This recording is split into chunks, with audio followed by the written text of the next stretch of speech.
ವಿಜಯಾನಂದ ಕಾಶಪ್ಪನವರಿದ್ದಾರೆ, ಅವರ ಮಾತನಾಡಿಸ್ತಾ ಹೋಗ್ತೀನಿ.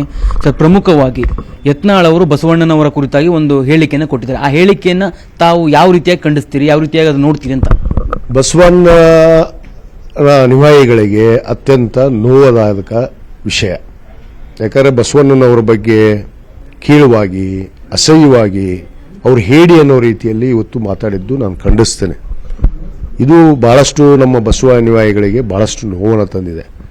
ಯಾಕಂದರೆ ಒಂದು ಧರ್ಮದಲ್ಲಿ ಜನಿಸಿದಂಥ ಮನುಷ್ಯ, ಲಿಂಗಾಯತ ಧರ್ಮದಲ್ಲಿ ಅನ್ನೋನು, ಲಿಂಗಾಯತ ಅನ್ನೋಂಥ ಮನುಷ್ಯ ಇವತ್ತು ಬಸವಣ್ಣನವರ ಬಗ್ಗೆ ಕೀಳುವಾಗಿ, ಅವಮಾನ ರೀತಿಯಲ್ಲಿ, ಅವರಿಗೆ ಹೇಳಿ ಅನ್ನೋ ರೀತಿಯಲ್ಲಿ ಮಾತಾಡಿದ್ದು ಇವತ್ತು ಅತ್ಯಂತ ನೋವು ತಂದಿದೆ.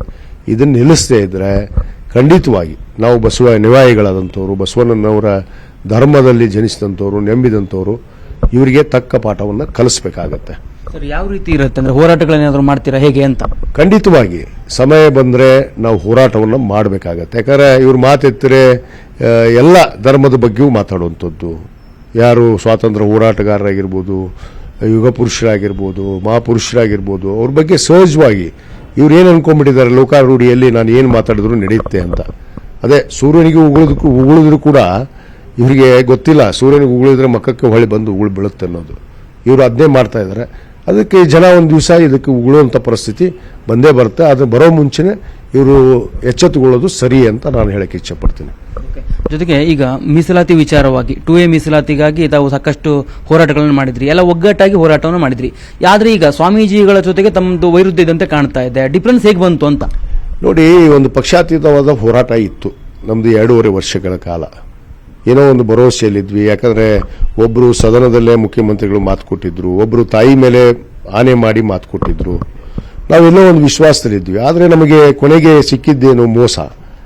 ಮೋಸ ಆದ ನಂತರ ಈ ಹೋರಾಟಕ್ಕೆ ಚಾಲನೆಯನ್ನು ಕೊಟ್ಟಿದ್ವಿ. ನಾವೆಲ್ಲ ಪಕ್ಷಾತೀತವಾಗಿ ಮಾನ್ಯ ಸಿದ್ದರಾಮಯ್ಯನವರಿಗೆ 2 ಸಾರಿ ಭೇಟಿಯಾಗಿ ವಿನಂತಿ ಮಾಡ್ಕೊಂಡಿದ್ವಿ. ಅವರು ಕೂಡ ಭರವಸೆ ಕೊಟ್ಟಿದ್ದರು ನಮಗೆ, ಏನು ಹಿಂದುಳಿದ ವರ್ಗದ ಆಯೋಗದ ವರದಿಯನ್ನು ಪಡಿಬೇಕು. ಯಾಕಂದರೆ ತಾಂತ್ರಿಕವಾಗಿ, ಕಾನೂನಾತ್ಮಕವಾಗಿ ನಾವು ಅರ್ಥ ಮಾಡ್ಕೋಬೇಕಾಗತ್ತೆ.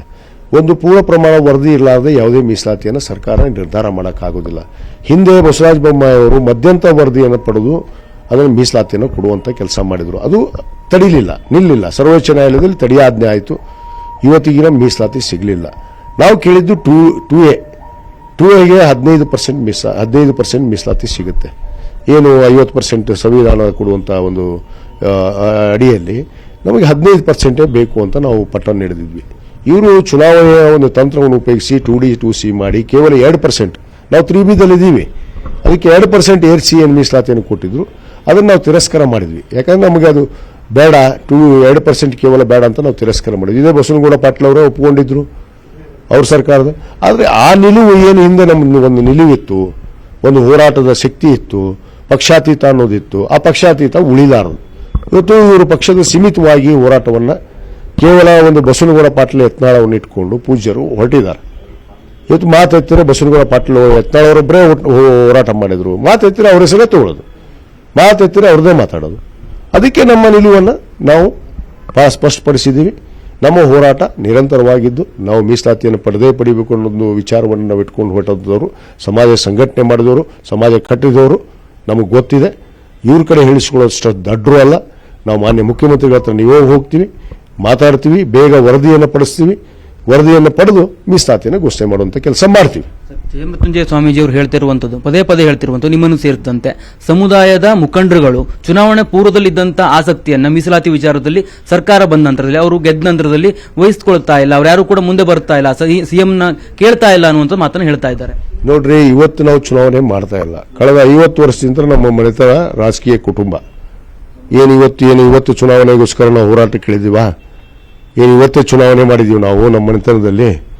ಇದನ್ನ ಮಾತು ಹಿಂದೆ ತಕ್ಕೋಬೇಕು. ಸ್ವಾಮೀಜಿ ಗೆಲ್ಲಕ್ಕೆ ಮಾಡಿದ್ರು, ಗೆದ್ದ ಮೇಲೆ ಮನೆಯಲ್ಲಿ ಕೂತ್ಕೊಂಡ್ರು, ಪಕ್ಷಕ್ಕೆ ಏನೋ ಪಾಪ ಯಾರ್ದೋ ಒತ್ತಡ ಇರಬೇಕು, ಅವರಿಗೆ ಬಹಳ ಬ್ಯುಸಿ ಆಗಿಬಿಟ್ರು.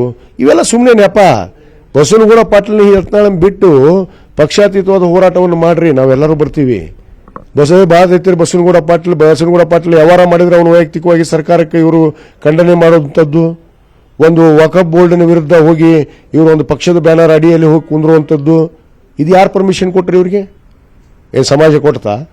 ಸಮಾಜ ಗುರುಗಳು ಅಂದಮೇಲೆ ಸಮಾಜದವರು ಏನು ಹೇಳ್ತಾರೆ, ಸಮಾಜದ ತೊಂದರೆಗಳೇನು ಅನ್ನೋದನ್ನ ಎಲ್ಲರನ್ನೂ ಸಮಾನ ಮನಸ್ಕರವಾಗಿ ಅರ್ಥ ಮಾಡಿಕೊಂಡು ಹೆಜ್ಜೆ ಇಡಬೇಕು ವಿನಃ ಒಬ್ಬನ ವೈಲಿಸ್ಕೊಂಡು ಒಬ್ಬನಿಗೋಸ್ಕರ ಏನು ಸಮಾಜ ಕಟ್ಟಿದೆ, ಧರ್ಮಗುರುಗಳ ಪೀಠ ಕಟ್ಟಿದೆ ಅನ್ನೋ ರೀತಿಯಲ್ಲಿ ನಡೆದ್ರೆ ನಾವ್ಯಾರು ಸುಮ್ ಕೂಡೋಕೆ ಆಗೋದಿಲ್ಲ.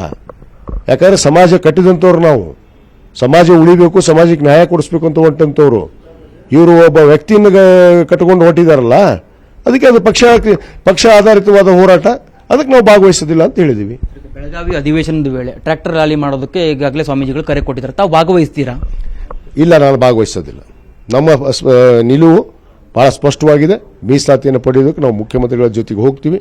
ನಾವು ಎಲ್ಲ ಶಾಸಕರು ಸೇರಿಕೊಂಡು ಮುಖ್ಯಮಂತ್ರಿಗಳಿಗೆ ಕೇಳ್ತೀವಿ. ಈಗಾಗಲೇ ಅವರು ಹೇಳಿದ ಮಾತಂತೆ ಅವ್ರು ನಡೆದು ಬೇಗ ವರದಿ ತಗೊಂಡು ನಾವು ಮೀಸಲಾತಿ ಕೊಡುವಂತ ಹೇಳ್ತೀವಿ.